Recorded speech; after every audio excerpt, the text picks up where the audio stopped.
बिस्मिल्लाहिर्रहमानिर्रहीम। ये बच्चों कल वाला टेस्ट है, यूनिट 2 बायोएनर्जेटिक्स। आपको मालूम है कि बायोएनर्जेटिक्स में फोटोसिंथेसिस इस दफा क्योंकि शामिल नहीं है, तो ये सारे के सारे क्वेश्चंस जस्ट रेस्पिरेशन के थे। पहला क्वेश्चन था, for the process of respiration takes place in cytosol oxygen is not essential. बहुत आसान था, बिकॉज यू नो के लिए एनएरोबिक एरोबिक दोनों में चलता है, तो ऑक्सीजन हो तब भी चल जाता है, ना हो तब भी चल जाता है। इसी वजह से ऑक्सीजन इसके लिए जरूरी नहीं है, ठीक है। लेकिन हम एक बात गौर से सुन लीजिएगा, इसके बारे में मजीद कंफर्म कर दूं, क्लियर कर दूं कि ग्लाइकोलिसिस जो है, यानी साइटोसोल में ग्लाइकोलिसिस का प्रोसेस होता है ना, तो ग्लाइकोलिसिस 100% एनएरोबिक प्रोसेस नहीं है। यानी मैं इसको एनएरोबिक प्रोसेस नहीं कहूंगा, क्योंकि अगर एनएरोबिक हो 100% तो ये कभी भी ना चले अगर ऑक्सीजन हो तो, ठीक है। तो ये क्योंकि ऑक्सीजन की प्रेजेंस में भी चलता है या ऑक्सीजन की एब्सेंस में भी चलता है, तो मैं इसको फिर नाइदर एरोबिक नॉर एनएरोबिक कहूंगा, ठीक है।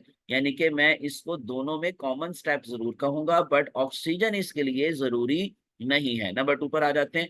Main difference between aerobic and anaerobic respiration is that anaerobic does not involve, इसमें हम एनएरोबिक में पायरुविक एसिड की ऑक्सीडेशन नहीं देखेंगे, लेकिन क्योंकि पायरुविक एसिड ग्लाइकोलिसिस के बाद प्रोड्यूस होता है, तो प्रोड्यूस भी होता है। रिडक्शन ही को फर्मेंटेशन कहते हैं, जो कि डेल्टा पे लिखा हुआ है, तो इसका मतलब बीटा और डेल्टा सेम चीज है। तो फिर एक ही ऑप्शन बचता है, सी ऑप्शन, ऑक्सीडेशन नहीं होती, वो एन एरोबिक की बजाय एरोबिक में होती है। तीसरा क्वेश्चन था, alcoholic and lactic acid fermentation are different on the basis of, तो डी कार्बोक्सिलेशन। ये भी आसान था, ये दोनों केसेस में पायरुविक एसिड की रिडक्शन भी होती है, पायरुविक एसिड की प्रोडक्शन भी होती है, लेकिन ऑक्सीडेशन दोनों में ही नहीं होती। तो इसी वजह से अगर ये दोनों डिफरेंट हैं, तो डी कार्बोक्सिलेशन के प्रोसेस की वजह से, जो कि लैक्टिक एसिड में नहीं बनता या लैक्टिक एसिड के साथ नहीं बनता, अल्कोहलिक फर्मेंटेशन में बनता है। Number 4, where does glycolysis take place in plant cell? Simple, cytosol, cytoplasm का सॉल्युबल पार्ट उसमें हो चलता है। Number 5, what is the net production of ATP during glycolysis? तो आउटपुट में से हमने इनपुट को माइनस करना है, तो output is 4, input is 2, and minus करके हमारे पास नेट गेन आ गया 2 एटीपी। आसान था। Number 6, which process does not take place in mitochondria? pyruvic acid की production, because it produces as the result of glycolysis, and glycolysis takes place in cytoplasm, not in mitochondria. That's why alpha is the answer. Number 7, what does happen during the first step of citric acid cycle? That is regeneration of coenzyme A। ये बहुत कुछ होता है, first step पर क्या क्या होता है अब आपने माइंड में रखना है दोबारा से, कि फर्स्ट स्टेप पर सिट्रिक एसिड प्रोड्यूस होता है।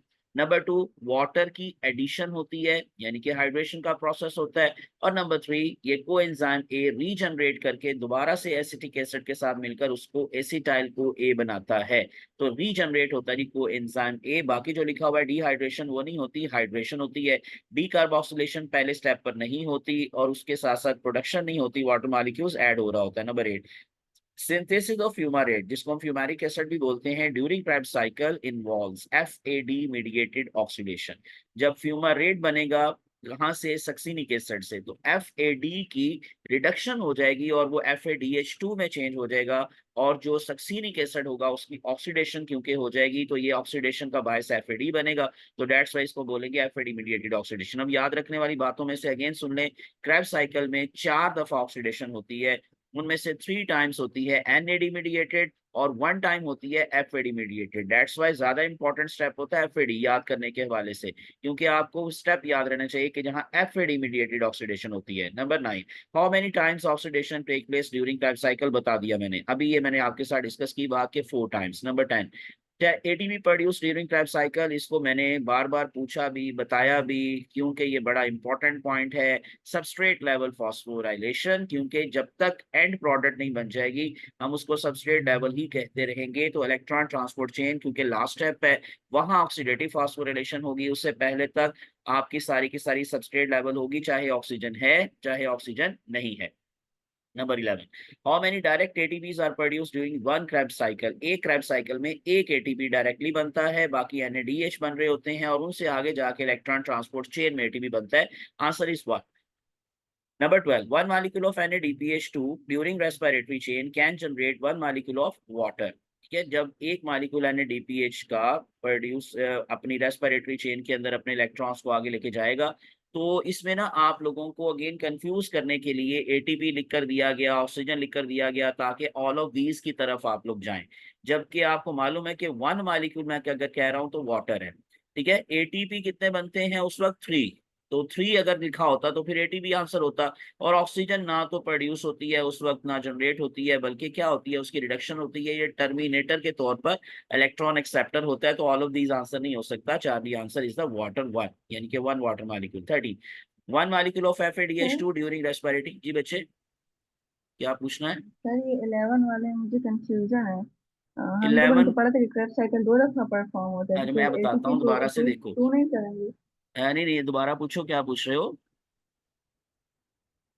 11 में आपको क्यों कंफ्यूजन हुई? बोले बोले एटीपी शाबाश। मतलब एक एक ग्लूकोज के लिए क्रेब्स साइकिल आपने बताया था कि दो दफा परफॉर्म होता है, तो फिर हम लोग इनको सॉल्व को उसको डबल कर देंगे, तो नहीं नहीं, एटीपी डबल दो फिर डबल होना। मैं आपको बताता हूँ। डबल तब करेंगे ना जब स्टेटमेंट में वन नहीं लिखा होगा। ये देखो ना, ये क्या लिखा हुआ है, मैं हाईलाइट किया इसको। दोबारा देखो। How many direct ATPs are produce during one Krebs cycle.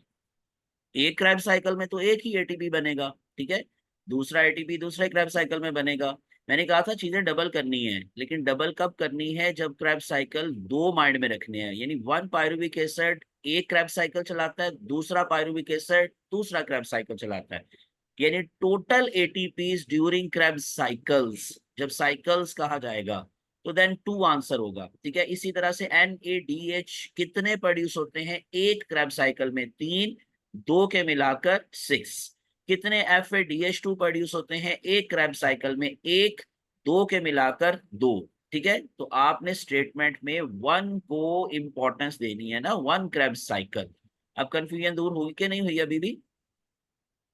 फिर अगर एक ग्लूकोज मॉलिक्यूल लिखा होगा तो फिर भी डबल हाँ, ही वन करेंगे ना? ग्लूकोज मालिक्यूल लिखा होगा ना, वन ग्लूकोज मालिक्यूल लिखा होगा, फिर दो आंसर देंगे, ठीक है। अगर आपसे पूछा जाएगा कि how many direct ATPs are produced during Krebs cycle by the breakdown of one glucose molecule, तो फिर दो ही आंसर होगा।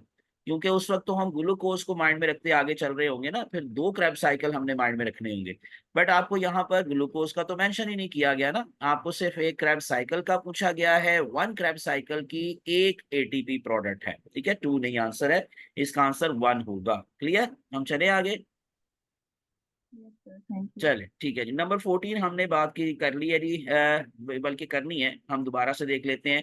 14 पे लिखा हुआ है, उससे पहले 13 भी बल्कि रहता है। One molecule of FADH2 during respiratory chain. आसान था कि एक FADH2 से दो एटीपी बनेंगे ड्यूरिंग रेस्पिरेटरी चेन।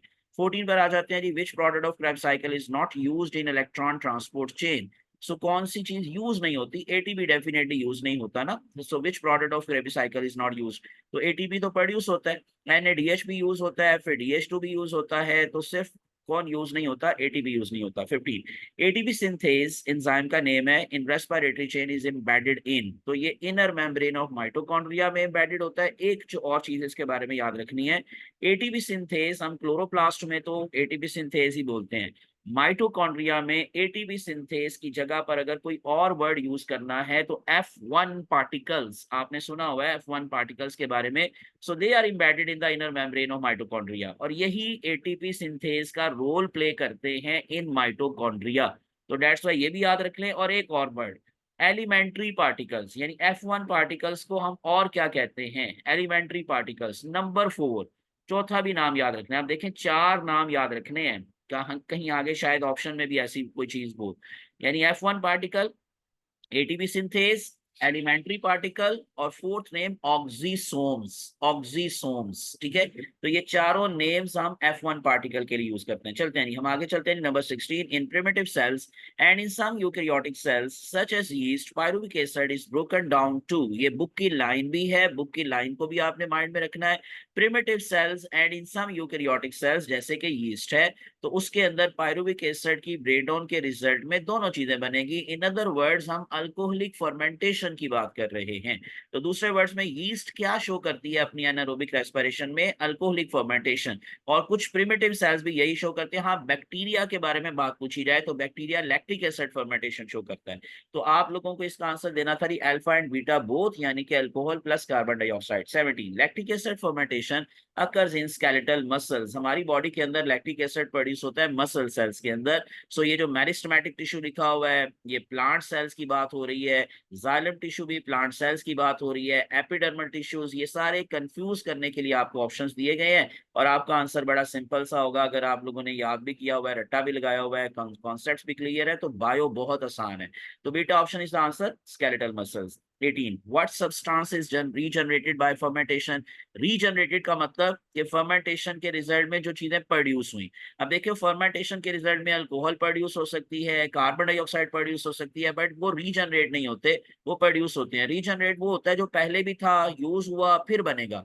अब NAD अगर रीजनरेट हो रहा है तो इसका मतलब ये पहली दफा कहीं यूटिलाइज हुआ था, इस दफा रीजनरेट हुआ। आपने मुझे एक बात बतानी है अगले क्वेश्चन पे जाने से पहले कि NAD अगर यहाँ रीजनरेट हुआ है तो यूज कब हुआ था। NAD which is regenerated during fermentation was actually used in which process। तो इसका आंसर आपने मुझे देना है, क्या वो पायरुविक एसिड की ऑक्सीडेशन के वक्त प्रोड्यूस हुआ था या यूज हुआ था, यूज हुआ था, या वो ग्लाइकोलिसिस वाला है जो यूज हुआ था, या क्रेब साइकिल वाला है जो यूज हुआ था, या फिर इलेक्ट्रॉन ट्रांसपोर्ट चेन वाला है जो यूज हुआ था। यानी इन चारों में से ये जो रीजनरेट हुआ है ना, ये कौन से वाला है जो रीजनरेट हुआ है। क्योंकि NAD का ताल्लुक तो बहुत सारी केमिकल चीजों प्रोसेस से है ना, रिएक्शन से है। तो आप मुझे बताएं कि that NAD which is regenerated during the fermentation was actually used in which process। Glycolysis, pyruvic acid oxidation, Krebs cycle, या इलेक्ट्रॉन ट्रांसपोर्ट चेन। जी बेटा क्या आंसर है आपका। ग्लाइकोलिसिस। ग्लाइकोलिसिस, ठीक है, that is the right answer, glycolysis. Salauddin left, Salauddin joined, Salauddin ने कर लिया रिज्वाइंट। चले जी, मैं आपको बच्चे बता रहा था, अब अगर वो कर लिया उन्होंने तो फिर मैं इसकी रिकॉर्डिंग भी बंद कर देता हूँ, क्योंकि मैं उसी के लिए रिकॉर्ड कर रहा था ये। चलो मैं दोबारा से क्लियर कर दूं कि ये जो NAD रीजनरेट हुआ है ये ग्लाइकोलिसिस वाला है जो रीजनरेट हुआ है, that was used in glycolysis, और यहाँ रीजनरेट हो गया, ठीक है। क्योंकि पायरुविक एसिड की ऑक्सीडेशन से इसका कोई ताल्लुक नहीं, वाई बिकॉज वो एरोबिक पाथवे का हिस्सा है, क्रेब साइकिल भी एरोबिक पाथवे का हिस्सा है, और इसी तरह से इलेक्ट्रॉन ट्रांसपोर्ट चेन भी क्रेब जो है वो एरोबिक पाथवे का हिस्सा है। तो ये वाला जो है अभी यहाँ पर रीजनरेट होता है फर्मेंटेशन में और यूज होता है ग्लाइकोलिसिस में। 19 reduce substance in lactic acid fermentation is pyruvate की रिडक्शन क्योंकि होती है लैक्टिक एसिड फर्मेंटेशन के वक्त, तो इसलिए रेड्यूस सब्सटेंस किसको बोलूंगा, पायरुवेट को। NAD उस वक्त प्रोड्यूस हो रहा है, ATP प्रोड्यूस नहीं हो रहा, और लैक्टिक एसिड भी प्रोड्यूस हो रहा है, ठीक है। तो इसलिए रेड्यूस कौन हुआ, pyruvate. 20 question number 20 which of the following is considered a waste product of cellular respiration.